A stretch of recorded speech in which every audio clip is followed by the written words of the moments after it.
If you're wanting to start a YouTube channel and you haven't, it's likely that it's because you're waiting to do it properly, at least if you're anything like I am. I need to be able to feel comfortable on camera, speak fluently, tell good stories, have a decent set, have a decent camera, all the things. But the reality is this perfectionism wasn't helping me make better YouTube videos. All it was doing was stopping me make any YouTube videos. Now, it would be great if I could just get over my perfectionism. I've been working on that for 20 years. I don't think it's going to happen in the next 100 days. But what I can do instead is design this experiment so that it contains that perfectionism, stops it taking over. So I've set myself some rules. So the first rule is that I'm considering it a success if I record and publish a video. Doesn't matter how bad, anything else is a bonus, but record and publish. So that's my definition of success. It's ridiculously easy. I'm probably going to have to put in effort to fail. And that's what I needed. But on top of that, I've set myself a couple of other rules. So 2 of the rules I've set myself is I'm only allowing myself 2 false starts and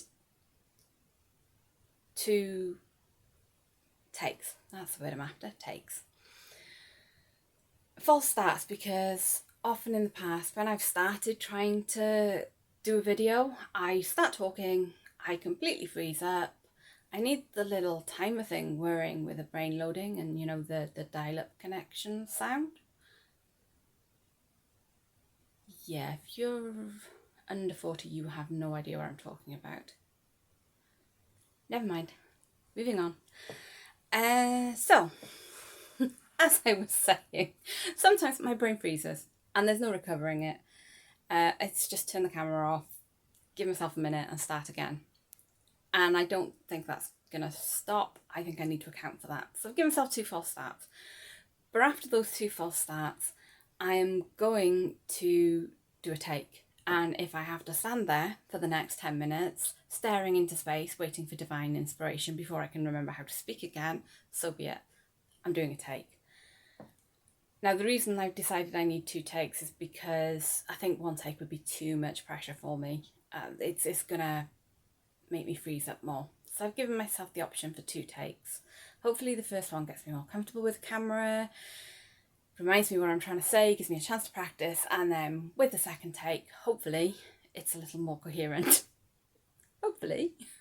No guarantees there, mind.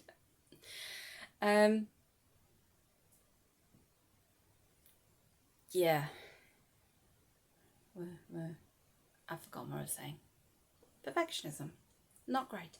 Not helpful. Stopped me doing YouTube. Can't actually get over the perfectionism. I can't wave a magic wand and make it go away. But I can set up the rules so it makes it harder for it to take over. The other area I've done this is with editing. Again, you know, I'd start a video, I'd not be able to do it, I'd do take after take after take, I'd get frustrated and stressed. I even lost my voice on one occasion. I did that many takes, and then I'd take that horrific mess and try and edit it. Now I can't edit, so that was never going to work.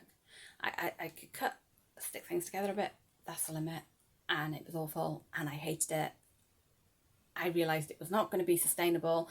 I'd quit, delete the videos and give up on the whole YouTube idea for another couple of years. I wanted it to be different this time. So this time, as I said, I've set the rules so that I can contain that perfectionism. So the rule is record, publish, that's a success. I only allow myself 2 full starts and 2 takes, and I'm doing minimal editing. The moment I'm cutting off the beginning, I'm cutting off the end, that's it. Now maybe down the line I'll add a little bit more editing in as I get more confident, but it's going to be to help the story, maybe to cut out the 20 seconds of me staring into space. But I'm not going to cut out every mistake.